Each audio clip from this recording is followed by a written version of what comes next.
Leader of the house మాట్లాడు. Speaker sir,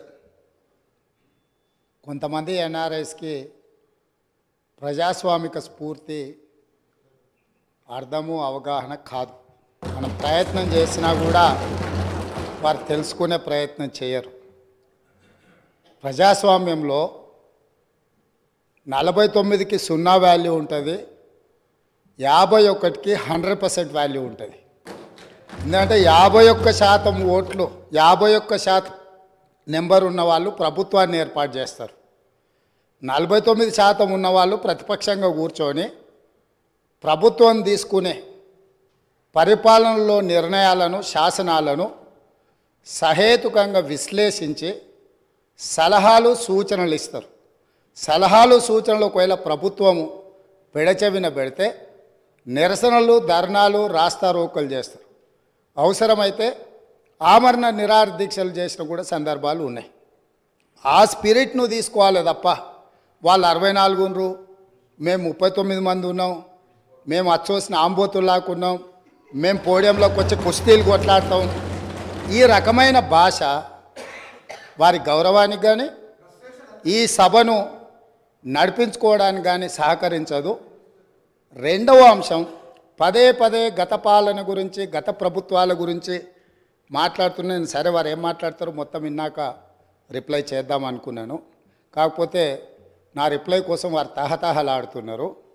గత పాలనలో యూత్ కాంగ్రెస్ వైస్ ప్రెసిడెంట్గా కల్వకుంట్ల చంద్రశేఖరరావుకు అవకాశం ఇచ్చిందే కాంగ్రెస్ పార్టీ. సింగిల్ విండో డైరెక్టర్గా ఎన్నికల్లో పోటీ చేయడానికి ఇస్తే కాంగ్రెస్ పార్టీ తరఫున నిలబడి ఓడిపోయిందే చంద్రశేఖరరావు. గత పాలనలో ఎంపీగా గెలిపించిందే కాంగ్రెస్ పార్టీ. గత పాలనలో షిప్పింగ్ మినిస్ట్రీ ఇచ్చిందే కాంగ్రెస్ పార్టీ. ఆ తర్వాత కార్మిక శాఖ మంత్రి ఇచ్చిందే కాంగ్రెస్ పార్టీ. అంతెందుకు ఇక్కడ సభ్యుడు ఉన్నాడు, వారు కూడా వారి కుటుంబ సభ్యులే. ఎమ్మెల్యే కాకుండానే మంత్రిని చేసి తర్వాత ఎమ్మెల్యేగా ఎన్నిక చేయడానికి సహకరించిందే కాంగ్రెస్ పార్టీ. ఈరోజు వాళ్ళు ఏ పేరైతే వినోద్ అనుకుంటున్నారో ఆ రాజశేఖర రెడ్డి గారే ఆ మంత్రివర్గంలోనే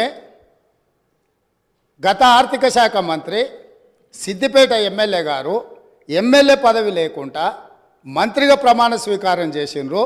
రాజశేఖర రెడ్డి గారి నాయకత్వమే దేశానికి బలమైన నాయకత్వం అని అందులో పనిచేసిండ్రు. మూడవది, పోతిరెడ్డిపాడు పొక్క పెద్దది చేసినప్పుడు కీర్తిశేషులు నాయన్ నరసింహారెడ్డి గారు కడప జిల్లా ఇన్ఛార్జ్ మినిస్టర్.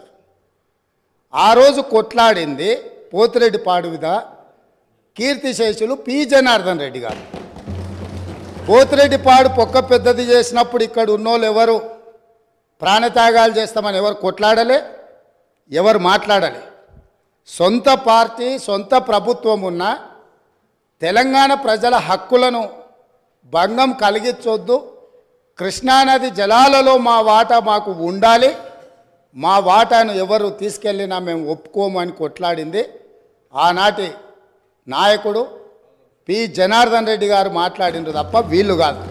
కాబట్టి ఈరోజు వీళ్ళందరూ ఏ పాలకుల గురించి మాట్లాడుతున్నారు, ఆ పాలకులు ఇప్పుడు మాట్లాడుతున్న పెద్దలు ఎట్లెమ్మెల్యేనరు? వాళ్ళ తండ్రి గారి గురువైన చంద్రబాబు నాయుడు గారి పార్టీతో పొత్తు పెట్టుకుంటే ఆ పార్టీ మద్దతుతో ఆ కండువ కప్పుకొని సిరిసిల్లలో కష్టపడి పనిచేసి నిర్మించుకున్న చీమలు పెట్టిన పుట్టలో పాములు దూరినట్టు కేకే మహేందర్ రెడ్డి అక్కడ పార్టీని నిర్మించుకొని తెలంగాణ ఉద్యమంలో పాల్గొని తెలంగాణ ఉద్యమంలో ముందు భాగం నుండి నిలబడి కొట్లాడితే ఎన్ఆర్ఐ అంటే నాన్ రిలయబుల్ ఇండియన్ కింద మేనేజ్మెంట్ కోటాలో ఇక్కడికి వచ్చి టికెట్ తీసుకొని అక్కడ ఆ కేకే మహేందర్ రెడ్డి గారిని అన్యాయం చేసి ఈరోజు ఇక్కడికి వచ్చిండ్రు. కాబట్టి ఈరోజు గతం గురించి అధ్యక్ష, ఒకవేళ మా మిత్రులకు వాళ్ళకు అంతగా గతం గురించి చర్చించాలనే ఆలోచన ఉంటే ఒకరోజు మొత్తం తమరు సమయం ఇవ్వండి.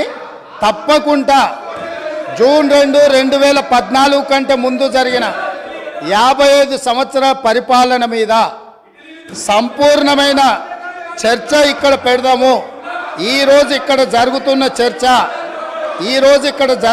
చర్చ జూన్ 2, 2014 నుంచి జరిగిన పరిపాలన, చేసిన విధ్వంసము, నాయకత్వం యొక్క వ్యవహార శైలి మీద మనం ఈరోజు మాట్లాడుకుంటున్నాము.